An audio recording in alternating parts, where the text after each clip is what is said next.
कि अभी आपको करना क्या है इन 4 महीनों में, ठीक है।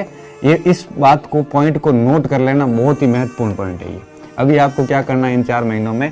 सबसे पहली चीज, अगर आप गांव में रह रहे हैं, अगर आप गांव में रह रहे हैं और आपको लग रहा है कि मेरी पढ़ाई बहुत प्रभावित हो रही है, तो मेहरबानी करके गांव छोड़ के शहर चले जाइए। पैसे नहीं है, उधार ले लीजिए, 4 महीने में कोई फर्क नहीं पड़ेगा।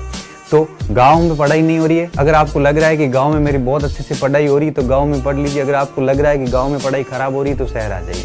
अगर शहर में पढ़ाई खराब हो रही है तो लाइब्रेरी ज्वाइन कर लीजिए, 10-12 घंटे लाइब्रेरी में पढ़ाई कर लीजिए। अगर लाइब्रेरी में भी पढ़ाई नहीं हो रही, शहर में डिस्टर्ब हो रहा है, तो आप शहर छोड़ के दूसरा शहर चले जाइए। देखो 4 महीने की बात है, कोई गरीब नहीं होगा 4 महीने में, कोई फर्क नहीं पड़ता। 4 महीने के अंदर आप 15,000 के हिसाब से खर्च करोगे ना, तो भी 60-70 हज़ार का खर्चा आप किधर से भी एडजस्ट कोई भी व्यक्ति कर सकता है। तो जल्दी से जल्दी अपना स्थान जो है वो निश्चित कर लो। तो सबसे पहला काम क्या करो, ये काम है ना, आप 2-3 दिन के अंदर ही कर लो। स्थान निर्धारित कर लो, स्थान निर्धारित बहुत जरूरी है। शहर में पढ़ाई नहीं हो रही है तो आप लाइब्रेरी में जाइए, लाइब्रेरी में नहीं हो रही है तो शहर छोड़िए, गांव में नहीं हो रही तो शहर में आइए। ऐसी जगह जाइए जहां पे आपकी पढ़ाई में कोई बाधा ना हो, क्योंकि आप अपने गांव में रहोगे तो डेफिनेटली दिन में 3-4 घंटे घर के काम होंगे। अगर आप शहर में रहोगे तो निश्चित रूप से आपके मित्र आपको डिस्टर्ब करेंगे।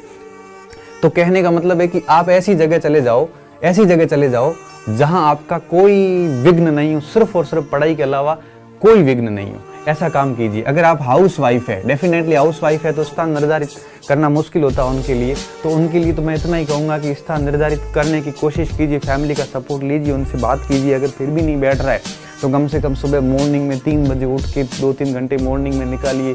आपको टाइम निकालना पड़ेगा, टाइम मिलेगा नहीं, टाइम निकालना ही पड़ेगा, टाइम मिलेगा नहीं आपको, मैं और बता देता हूँ। तो ये स्थान निर्धारित कर लीजिए। स्थान निर्धारित कर लिया कि भाई अब इस जगह रह के आपको पढ़ना है, उसके बाद आपको अपने आप को आइसोलेशन में डाल दो।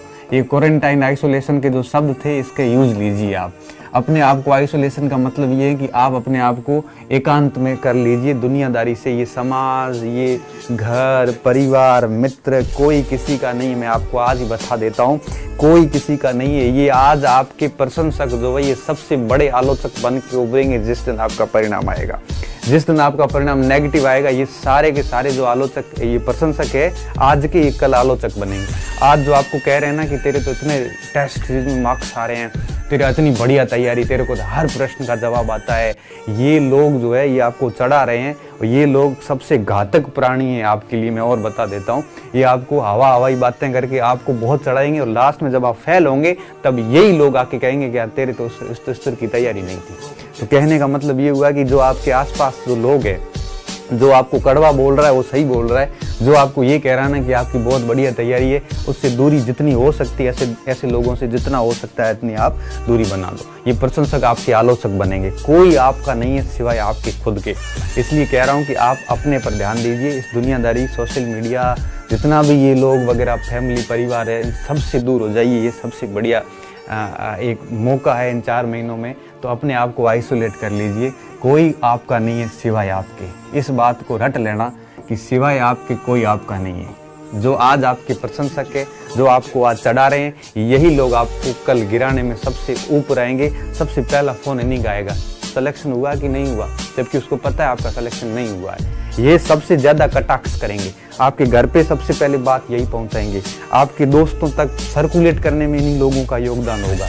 इसीलिए कह रहा हूँ इन सब लोगों को एक प्रकार से परिणाम से जवाब देना और ऐसे लोगों का थोड़ा सा ध्यान रखना, मैं तो सिर्फ इतना ही कहूँगा।